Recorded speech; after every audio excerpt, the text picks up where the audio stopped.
अस्सलाम वालेकुम नाजरीन, मैं हूं ਤੁਹਾਡਾ मेज़बान डॉक्टर हल्ला गुल्ला।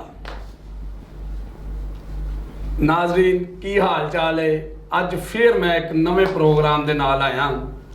24 तरीक नूं इंडिया ते पाकिस्तान दा दुबई दे विच जबरदस्त हवाई टाकरा हो रहा। ठीक है, खिलाड़ी भी बुलाए आ ते गुलूकार भी बुला लए ते तारफ तुहाडा मैं करांदा जावां। मेरे इधरली साइड ते शाइक अली खान बलोच अल मरूम मिठू सरकार बॉलर अच्छे आ। कुछ बंदे मेरे बड़ा गौर नाल वेख रहे आ, वो काम भी नाल नाल करन, मैनूं पता बंदे अच्छे आ ते बॉलर भी ठीक आ। ते मेरी खब्बी साइड ते जनाब पहले भी प्रोग्राम कर चुके आ साडे चैनल ते अली हैदर लैलपुरिया अल मरूफ मूसा फैसलाबादी, एक सिद्धू मूसा ते एक असीं इहनूं पा दित्ता।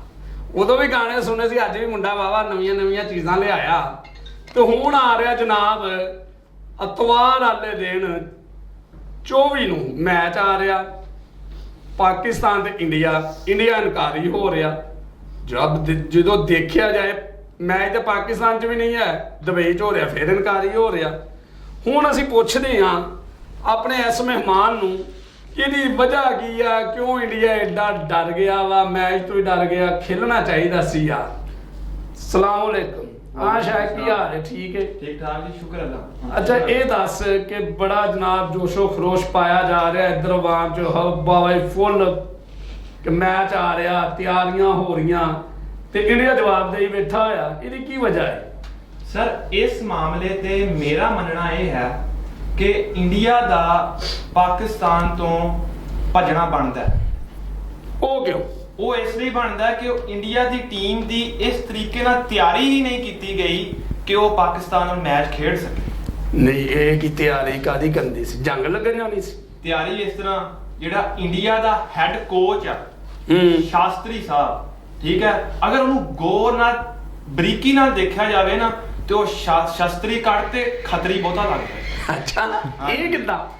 सर मैं अगर कदी तुसीं उन्होंने गौर नाल नहीं देखा, ईमेल दी ऐप वेखो ना ते वो अगर ओनू वेखो शास्त्री नूं, ठीक है, वो ईमेल नहीं मैल बहुती लगदी, जाने के नहांदा नहीं, नहांदा ही नहीं। और शास्त्री नहा ते लै यार, तू दुबई आना की करन दी? मुंडा की कह रहा तेरे बारे? सर सारी दुनिया कह रही है। अच्छा बिल्कुल सर। ते इस वजह तो मैच नहीं पाकिस्तान नाल खेलना चाहते? सर ਅਸੀਂ ਉਹ ਇਸ ਚੀਜ਼ ਤੋਂ ਉਹ ਕਹਿੰਦੇ ਆ ਕਿ ਮਤਲਬ ਕਿ ਪਾਕਿਸਤਾਨੀਆਂ ਨੂੰ ਇੰਨੇ ਪਰਫਿਊਮ ਇਕੱਠੇ ਉਥੋਂ ਕਤਰ ਤੋਂ ਮੰਗਾਣੇ ਪੈ ਜਾਣੇ, ਠੀਕ ਹੈ, ਸਗੋਂ ਨੁਕਸਾਨ ਤਾਂ ਫਿਰ ਸਾਡਾ ਹੀ ਹੋ ਜਾਣਾ, ਅੱਧੇ ਕਰੋਨਾ ਦੇ ਮਰੀਜ਼ ਹੋ ਜਾਣੇ ਉਹ ਪਰਫਿਊਮ ਲਾ ਕੇ। ਪਰਫਿਊਮ ਲਾ ਉਹ ਯਾਰ ਅਗਰ ਉਹ ਖੇਲਣ ਤੇ ਤੂੰ ਕੀ ਸਮਝਦਾ ਪਾਕਿਸਤਾਨ ਜਿੱਤ ਜਾਏਗਾ? ਜੀ ਸਰ ਬਿਲਕੁਲ ਇਨਸ਼ਾਅੱਲਾ। ਅੱਛਾ ਨਹੀਂ ਇਨਸ਼ਾਅੱਲਾ ਨਾ ਪਾ, ਬੈਟਿੰਗ ਵਿੱਚ ਵੀ ਕੋਈ ਪਾ। ਸਰ ਬੈਟਿੰਗ ਦੇ ਵਿੱਚ ਯਾਰ ਉਹਨਾਂ ਕੋਲ ਬੜੇ ਅੱਛੇ ਟਾਪ ਦੇ ਪਲੇਅਰ ਆ ਯਾਰ। ਕਿਹੜਾ ਉਹ ਕੋਹਲੀ। ਉਹ ਕੋਹਲੀ? ਹਾਂ ਸਰ ਉਹ ਕੋਹਲੀ ਹੋਰ ਕੀ ਆ, ਮੋਲੀ ਆ। ਸਰ ਕੋਹਲੀ ਮੈਨੂੰ ਤਾਂ ਉਹ ਮੂਲੀ ਲੱਗਦਾ ਸਰ। ਉਹ ਨਹੀਂ ਯਾਰ ਅੱਛਾ ਪਲੇਅਰ। ਇੱਕ ਦਿਨ ਮੈਂ ਉਹਨੂੰ ਪੁੱਛਿਆ ਇੰਨੀਆਂ ਸਾਰੀਆਂ ਘੜੀਆਂ ਹੱਥ ਤੇ ਬੰਨੀ ਫਿਰਦਾ ਸੀਗਾ, ਉਹ ਮੈਂ ਕਿਹਾ ਇਹ ਕੋ ਬੰਨੀ ਫਿਰਦਾ? ਕਹਿੰਦਾ ਮੈਂ ਘੰਟਾ ਕਰਦਾ ਮਰੀਜ਼। ਇਹ ਤੇਰੀ ਉਹਨਾਂ ਫੋਨ ਤੇ ਗੱਲ ਹੋਈ ਜਾਂ ਲਾਈਵ ਹੋਈ ਆ? ਸਰ ਲਾਈਵ ਹੋਵੇ ਜਾਂ ਫੋਨ ਤੇ ਹੋਵੇ, ਆਪਾਂ ਕਿਹੜਾ ਉਹਦੇ ਨਾਲ ਕੋਈ ਗੱਲਬਾਤ ਕਰਨੀ। ਅਸੀਂ ਚਾਹੁੰਦੇ ਨਹੀਂ ਆ ਇਹੋ ਜਿਹੇ ਸਾਡਾ ਇਹ ਅਸੀਂ ਇਹਨੇ ਲੋ ਮੈਰਿਟ ਬੰਦੇ ਨਾਲ ਬਹਿੰਦੇ ਹੀ ਨਹੀਂ ਆ। ਨਹੀਂ ਯਾਰ ਲੋਕ ਕਿਉਂ? ਦੇਖ ਮੈਚ ਹੋਵੇ ਕ੍ਰਿਕਟ ਦਾ, ਮੈਚ ਹੋਵੇ ਕਬੱਡੀ ਦਾ, ਮੈਚ ਹੋਵੇ ਹਾਕੀ ਦਾ ਤੇ ਹੋਵੇ ਇੰਡੀਆ ਨਾਲ ਤੇ ਮਜ਼ਾ ਨਾ ਆਵੇ ਪਾਕਿਸਤਾਨ 'ਚ, ਬਾਬਾ ਜੋਸ਼ ਨਾ ਹੋਵੇ ਤੇ ਮਜ਼ਾ ਨਹੀਂ ਆਉਂਦਾ। ਤੇ ਤੁਸੀਂ ਕਿੱਦਾਂ ਕਹਿ ਦਿੱਤਾ ਯਾਰ ਖੇਲਣਾ ਨਹੀਂ ਚਾਹੁੰਦੇ? ਸਰ ਉਹ ਇੱਕ ਤੁਸੀਂ ਮੈਨੂੰ ਇੱਕ ਗੱਲ ਦੱਸੋ ਕਿ ਆਖਰ ਦੁਬਈ ਦੇ ਵਿੱਚ ਤੁਸੀਂ ਪਹਿਲੇ ਕਿਹਾ ਕਿ ਦੁਬਈ ਦੇ ਵਿੱਚ ਮੈਚ ਹੋਣਾ, ਏਦਾਂ ਹੀ? ਸਰ ਦੁਬਈ ਉਹ ਕਿਹੜੀ ਚੀਜ਼ ਤੇ ਜਾਣਗੇ? ਉਹਨਾਂ ਕੋਲ ਤਾਂ ਗੱਡੀਆਂ ਹੀ ਨਹੀਂ ਆ ਜਾਣ ਦੁਬਈ।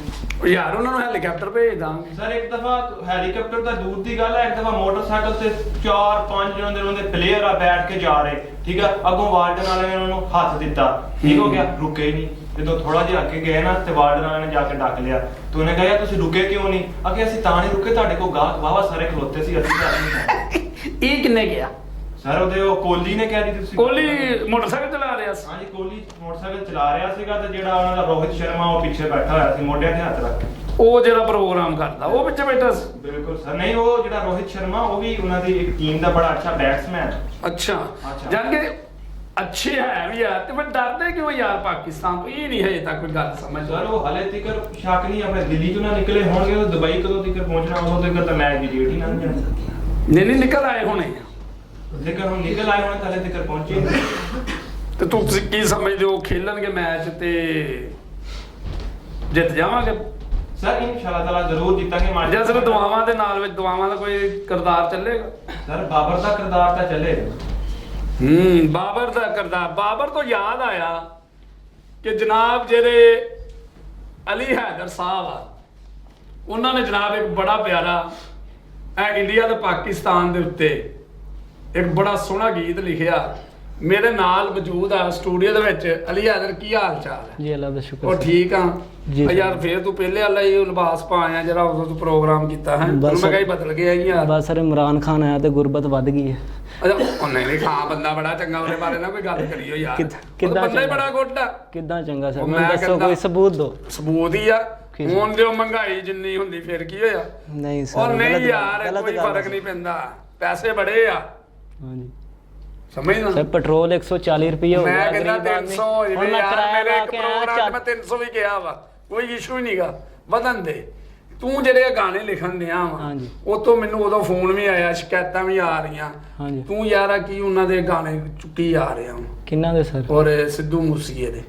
ਸਰ ਮੈਂ ਉਹਨਾਂ ਦੇ ਗਾਣੇ ਸਰ ਮੈਂ ਆਪ ਲਿਖਦਾ। ਅੱਛਾ ਆਪ ਲਿਖਦਾ? ਉਹ ਭੁੱਲ ਜਾਂਦਾ ਮੈਂ। ਹੁਣ ਕਿ ਲਿਆ ਸਾਡੇ ਨਾਜ਼ਰੀਨ ਲਈ ਇਹ ਦੱਸ। ਹੁਣ ਆ ਇੰਡੀਆ ਮੈਚ ਜਿਹੜਾ ਹੋ ਰਿਹਾ 24 ਨੂੰ ਉਹਨਾਂ ਦੇ ਉੱਤੇ ਕੁਝ ਚੀਜ਼ਾਂ ਪਾਕਿਸਤਾਨ ਲੈਣਾ ਇੰਡੀਆ ਦਾ ਆਹੋ ਹੋ ਰਿਹਾ ਨਾ ਮੈਚ। ਹਾਂਜੀ ਤੂੰ ਵੇਖੇਗਾ? ਇਨਸ਼ਾਅੱਲਾ ਕਿੱਥੇ? ਸਰ ਵੇਖਾਂਗਾ, ਘਰ ਵੇਖਾਂਗਾ। ਹੋਰ ਸਰ ਕਿੱਥੇ ਜੇ ਵੇਖਾਂਗਾ? ਲਾਈਟ ਬੰਦ ਹੋ ਗਈ ਤੇ ਫੇਰ ਕੋਈ ਨਹੀਂ ਬਾਹਰ ਨਿਕਲ ਜਾਾਂਗੇ। ਤੂੰ ਸਾਡੇ ਸਟੂਡੀਓ ਆ ਜੀ। ਠੀਕ ਹੈ ਸਰ। ਚੱਲ ਸੁਣਾ ਫੇ ਗਾਣਾ ਸਾਡੇ ਨਾਜ਼ਰੀਨ ਨੂੰ ਜ਼ਰਾ। ਠੀਕ ਹੈ ਸਰ ਸੁਣਾ ਉਹ ਦਿਓ। ਵਾਹ ਨਾਲ ਸੌਂਡ ਵੀ ਲਿਆਇਆ ਵਾ। ਆਹ ਦੇਖੋ ਤੁਹਾਡੇ ਸਾਹਮਣੇ। ਮਾਹੀ ਸਵੀਟ ਹਲਵਾ। ਚੱਲ ਠੀਕ ਆ ਲੈ ਜੰਨਤ। ਆਈਸੀਸੀ ਨੂੰ ਇੰਡੀਆ ਬੋਲੇ, ਦਿਲ ਦੇ ਰਾਜ਼ ਨੇ ਮੂੰਹੋਂ ਖੋਲੇ। ਕਹਿੰਦੇ ਮੈਚ ਨੂੰ ਕੈਨਸਲ ਕਰ ਦੋ, ਪਾਕਿਸਤਾਨ ਸਾਨੂੰ ਮਾਰੇ ਪੋਲੇ। ਮੌਕਾ ਮੌਕਾ ਕਰਦੇ ਹਾਂ, ਮੌਕਾ ਮੌਕਾ ਕਰਦੇ ਹਾਂ। ਇਹ ਮੌਕਾ ਹੁਣ ਅਸੀਂ ਖੋਣਾ ਏ, ਤੋਣਾ ਏ, ਤੋਣਾ ਏ। ਬਾਬਰ ਨੇ ਖੁੱਲ ਕੇ ਤੋਣਾ ਏ, ਰੋਣਾ ਏ, ਰੋਣਾ ਏ। ਇੰਡੀਆ ਨੇ ਰੱਜ ਕੇ ਤੋਣਾ ਏ, ਤੋਣਾ ਏ, ਤੋਣਾ ਏ। ਬਾਬਰ ਨੇ ਖੁੱਲ ਕੇ ਤੋਣਾ ਏ, ਰੋਣਾ ਏ, ਰੋਣਾ ਏ। ਇੰਡੀਆ ਨੇ ਰੱਜ ਕੇ, ਇੰਡੀਆ ਨੇ ਰੱਜ ਕੇ ਰੋਣਾ ਏ।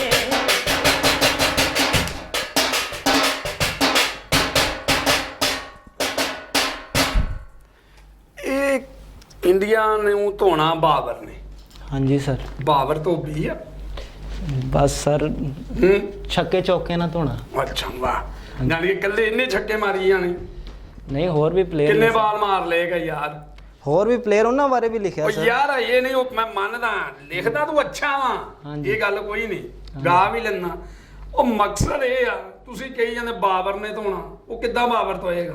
ਉਹਦੇ ਸਰਵ ਵੀ ਕਿੰਨਾ ਬੜਾ ਲੱਗ ਜਾਏਗਾ। ਗਰਾਊਂਡ ਛੋਟੀ ਤੇ ਨਹੀਂ ਜਿਸ ਹੈ। ਤਰ੍ਹਾਂ ਦੀ ਉਹਦੀ ਪਰਫਾਰਮੈਂਸ ਆ ਰਹੀ ਬਾਬਰ ਚੈੱਕ ਕਰੀਏ ਤੇ ਉਹ ਕਾਫੀ ਜ਼ਿਆਦਾ ਯਾਨੀ ਕਿ ਪਾਕਿਸਤਾਨ ਨੂੰ ਮੈਚ ਜਿਤਾ ਚੁੱਕਿਆ ਵਾ। ਕਿੰਨੇ ਜਿਤਾ ਚੁੱਕਿਆ ਹੁਣ ਤੱਕ? ਯਾਨੀ ਕਿ ਜਿੰਨੇ ਵੀ ਤੁਸੀਂ ਦੇਖ ਲਓ, ਇੱਕ ਸ਼ਹੀਨ ਅਫਰੀਦੀ ਆ ਸਾਡੇ ਕੋਲ ਬੋਲਰ ਫਾਸਟ ਜਿਹੜਾ, ਹਾਂ। ਤੇ ਇੱਕ ਰਜ਼ਵਾਨ ਆ ਤੇ ਇੱਕ ਬਾਬਰ ਆਜ਼ਮ। ਇਸ ਤੋਂ ਇਲਾਵਾ ਤਾਂ ਮੈਨੂੰ ਕੋਈ ਨਹੀਂ। ਬਾਕੀ ਦੋ ਪਲੇਅਰ ਜਾਨ ਜਿਹੜੇ ਕਿ ਨੇ, ਤਿੰਨ ਪਲੇਅਰ ਆ ਪੂਰੀ ਟੀਮ ਹਾਂ, ਬਕਾਇਆ ਫਾਰੇਗਾ। ਬਾਕੀ ਜਿਹੜੇ ਦੋ ਪਲੇਅਰ ਹੈ ਉਹ ਤਾਂ ਯਾਨੀ ਕਿ ਰਿਟਾਇਰ ਇਸ ਤਰ੍ਹਾਂ। ਲੰਗਰ ਟੇਕਰ ਨੇ। ਹਾਂ ਬਸ ਇਸ ਤਰ੍ਹਾਂ ਹੀ। ਬਾਬਰ ਨੇ ਧੋਣਾ ਜੀ। ਵਾਹ ਵਾਹ ਕੀ ਬਾਤ ਹੈ। ਹਾਂਜੀ ਮਿੱਠੂ ਸਾਹਿਬ ਗੁਲੂਕਾਰ ਸਾਹਿਬ ਵੀ ਸਾਡੇ ਨਾਲ ਆ ਤੇ ਬਾਬਰ ਨੇ ਧੋਣਾ। ਤੇ ਗੱਲ ਆ ਗਈ ਫਿਰ ਮੈਚ ਦੇ ਉੱਤੇ। ਸ਼ਹੀਨ ਫਰੀਦੀ ਦੀ ਕਹਿੰਦੇ ਬੋਲਿੰਗ ਬੜੀ ਅੱਛੀ ਆ ਤੇ ਯਾਰ ਉੱਤੇ ਇੰਡੀਆ ਦੇ ਕੀ ਪਲੇਅਰ ਅੱਛੇ ਨਹੀਂ ਹੈ? ਸਰ ਇੰਡੀਆ ਦੇ ਪਲੇਅਰ ਵੀ ਅੱਛੇ ਹੈ, ਠੀਕ ਹੈ, ਲੇਕਿਨ ਸਾਡੇ ਪਲੇਅਰ ਉਹਨਾਂ ਤੋਂ ਵੀ ਅੱਛੇ। ਹਾਂ ਤੇ ਸਾਡੇ ਪਲੇਅਰ, ਤੁਹਾਡੇ ਕਹਿਣ ਦਾ ਮਤਲਬ ਕਿ ਸਾਡੇ ਪਲੇਅਰ ਕੱਚੇ ਆ ਤੇ ਉਹ ਪੱਕੇ? ਯਾਰ ਮੈਂ ਤਾਂ ਕਹਿ ਰਿਹਾ ਕਿ ਬਾਰ-ਬਾਰ ਉਹ ਇੱਕ ਚੀਜ਼ ਨੂੰ ਉਹ ਪਿੱਟੀ ਜਾਂਦੇ ਆ। ਤੁਸੀਂ ਇਹ ਕਿੱਦਾਂ ਇਸ ਚੀਜ਼ ਨੂੰ ਕਹਿ ਲੋਗੇ ਕਿ ਵਾਕਈ ਆ ਹਕੀਕਤ ਨੂੰ ਇਦਾਂ ਕਰ ਦਿੱਤਾ ਜਾਏਗਾ? ਸਰ ਮੈਂ ਤੁਹਾਨੂੰ ਦੱਸਿਆ ਕਿ ਬਾਬਰ ਨੇ ਜਦੋਂ ਛੱਕੇ ਮਾਰਨੇ ਆ ਨਾ, ਠੀਕ ਹੈ, ਤੇ ਉਹਨਾਂ ਦੀ ਗੇਂਦ ਨੂੰ ਕੋਈ ਕੈਚ ਹੀ ਨਹੀਂ ਕਰ ਸਕਦਾ। ਅੱਛਾ ਉਹਦੀ ਗੇਂਦ ਦਾ ਕੈਚ ਨਹੀਂ, ਉਹਦਾ ਇਨਸ਼ਾਅੱਲਾ ਬਾਉਂਡਰੀ ਤੋਂ ਬਾਹਰ ਜਾਏਗਾ। ਜਾਨ ਕੇ ਬਾਬਰ ਨੇ 6 ਛੱਕੇ ਮਾਰਦੇ ਨੇ 6 ਬਾਲਾਂ 6 ਛੱਕੇ ਮਾਰੇ। ਕਿਉਂਕਿ ਹੁਣ ਤੁਸੀਂ ਮੈਨੂੰ ਇੱਕ ਗੱਲ ਦੱਸੋ ਇੰਡੀਆ ਦਾ ਜਿਹੜਾ ਫੀਲਡਿੰਗ ਦਾ ਜਿਹੜਾ ਉਹ ਰਮਾ ਕ੍ਰਿਸ਼ਨ ਜਿਹੜਾ ਉਹਨਾਂ ਦਾ ਕੋਚ ਆ, ਠੀਕ ਹੈ, ਜਿਹੜਾ ਇੰਡੀਅਨ ਟੀਮ ਨੂੰ ਫੀਲਡਿੰਗ ਸਿਖਾ ਰਿਹਾ। ਹਾਂ ਏਦਾਂ ਹੀ ਆ ਨਾ ਰਮਾ। ਠੀਕ ਹੋ ਗਿਆ। ਹੁਣ ਉਹ ਰਮਾ ਜਿਹੜਾ ਹੈ, ਠੀਕ ਹੈ, ਅਗਰ ਬੰਦਾ ਉਹਨੂੰ ਪੁੱਛੇ ਕਿ ਤੂੰ ਸਭ ਤੋਂ ਪਹਿਲੇ ਗੁੱਲੀ ਡੰਡੇ ਦੀਆਂ ਗੁੱਲੀਆਂ ਫੜਨੀਆਂ ਤਾਂ ਸਿੱਖ ਲੈ। ਓਏ ਹੋਏ ਹੋਏ ਠੀਕ ਹੈ, ਉਹਨੇ ਇੰਡੀਅਨ ਟੀਮ ਨੂੰ ਗੇਂਦਾਂ ਫੜਨੀਆਂ ਕਿ ਨਹੀਂ ਕਹਿੰਦੇ ਬੜੇ ਬਾਬਾ ਜੀ ਜੰਪ ਮਾਰਦੇ ਸਰ, ਉਹਨੇ ਗੇਂਦ ਉਧਰ ਹੁੰਦੀ ਕਹਿੰਦੇ ਇਧਰੋਂ ਕੈਚ ਕਰਦੇ। ਇੰਡੀਅਨ ਟੀਮ ਨੇ ਗੇਂਦਾਂ ਕੀ ਫੜਨੀਆਂ, ਉਹਨਾਂ ਦਾ ਉਸਤਾਦ ਹਲੇ ਤੱਕ ਗੁੱਲੀਆਂ ਫੜਨੀਆਂ ਨਹੀਂ ਸਿੱਖਿਆ। ਬਿਲਕੁਲ ਗੁੱਲੀਆਂ ਫੜਨੀਆਂ ਨਹੀਂ ਸਿੱਖਿਆ। ਇੰਡੀਆ ਨੇ ਵੱਧ ਕੇ ਰੋਣਾ ਹੈ। ਐ ਲੋ ਜੀ ਨਾਜ਼ਰੀਨ, ਤੇ ਉਸ ਤੋਂ ਪਹਿਲੇ ਪਾਕਿਸਤਾਨ ਦੇ ਸ਼ੇਰ ਖਿਲਾੜੀਓ, ਇਹ ਮੁਲਕ, ਇਹ ਪਾਕਿਸਤਾਨੀ ਆਵਾਮ ਤੁਹਾਡੇ ਤੋਂ ਬੜੀਆਂ ਉਮੀਦਾਂ ਲੈ ਕੇ ਬੈਠੀ ਆ, ਇਹਨਾਂ ਨੂੰ ਮਾਯੂਸ ਨਾ ਕਰ। ਚੰਗਾ ਧੁੰਨ ਕੇ ਜ਼ੋਰ ਦੀ ਬਾਜ਼ੀ ਲਾ ਕੇ ਖੇਲਿਓ, ਜਿੱਤ ਜਾਓਗੇ, ਠੀਕ ਆ। ਤੇ ਨਾਜ਼ਰੀਨ, ਹੁਣ ਤੁਸੀਂ ਇਹਦੇ ਨਾਲ ਹੀ ਡਾਕਟਰ ਹੱਲਾ ਗੁੱਲਾ ਨੂੰ ਦਿਓ ਇਜਾਜ਼ਤ, ਆਪਣੇ ਅੱਛੇ ਅੱਛੇ ਕਮੈਂਟਸ ਮੇਰੇ ਪ੍ਰੋਗਰਾਮ 'ਚ ਕਰਿਓ। ਫਿਰ ਇਨਸ਼ਾਅੱਲਾ ਅਗਲੇ ਪ੍ਰੋਗਰਾਮ 'ਚ ਅਗਲੇ ਇੱਕ ਨਵੇਂ ਮਹਿਮਾਨ ਦੇ ਨਾਲ ਆਵਾਂਗਾ। ਉਨੀ ਦੇਰ ਤੱਕ ਇਜਾਜ਼ਤ। ਅੱਲਾ ਤੁਹਾਡਾ ਤੇ ਮੇਰਾ, ਇਸ ਮੁਲਕ ਦਾ, ਇਹ ਸਾਡੀ ਟੀਮ ਦਾ ਹਾਮੀ ਨਾਸਰ ਹੋਏ। ਅੱਲਾ।